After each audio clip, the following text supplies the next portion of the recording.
honest with you, I also feel the same reaction.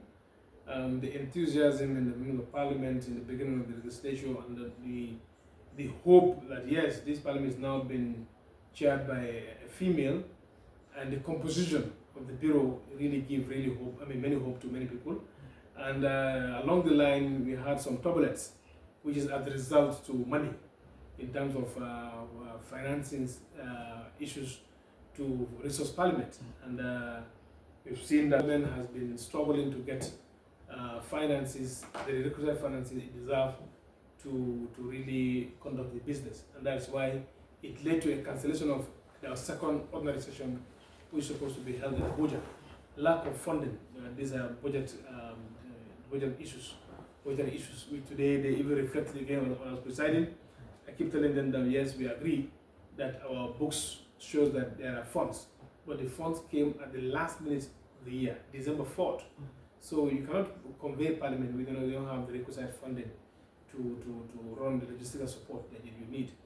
So that really demoralized them, understand, from their feeling, for us not sitting for our second organization really serve us as a backlash or demoralize them, from the initial move in camp. Finance person, in terms of finance, with the 3 Sahelian countries leaving, there is a game plan to really get enough resources, not only depending on the community levy, because you indicated that other ECOWAS institutions have programs running.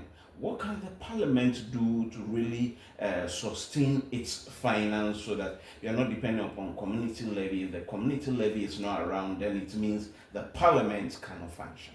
Well, I think I wouldn't really toe that line to depend on external funding, because we need to be very careful. We're in a global world, and this world has been transformed. And there's a saying that he who pays the piper dictates the tune. So Parliament cannot be living at the mercy of donors. It is high time for us to take our responsibility and make sure that we call on individual countries to really step in terms of paying their levy. It's not a matter of lack of funds. Funds are available. The countries are not remitting the funds to the ECOWAS account. So I think we should amplify voices, around that countries to really pay their levies, because this doesn't really belong to member states. They've agreed to, establish ECOWAS, and they have thought of funding. They only receive 0.5% of imported goods outside the ECOWAS member states. So the government will enable the community to collect those levy on those goods. So when you collect it, it's not your money. Like my country in the Gambia, we have a special account. Once it's remitted from the Port Authority or from the Revenue Department, it's directly hit into ECOWAS special account. We have to keep members, but one issue of concern that had come over and that led to Cape Verde not even qualifying to occupy something, a position of a deputy speaker they were yearning for.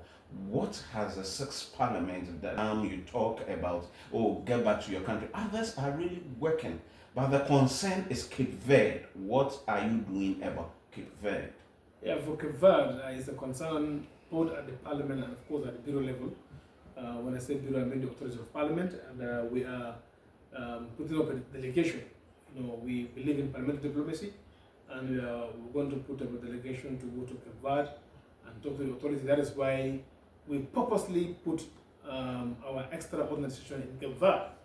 It's for obvious reasons, it's for good reason. Once we are there, we could really do backdoor diplomacy to engage authorities, for them to really help the community by remitting the levies they collected on behalf of the community. This time around, you are really firm with the diplomacy, you'll be able to achieve a lot. Yeah, that's why I said it will be a backdoor diplomacy, and diplomacy will have to be very careful in the way we do it,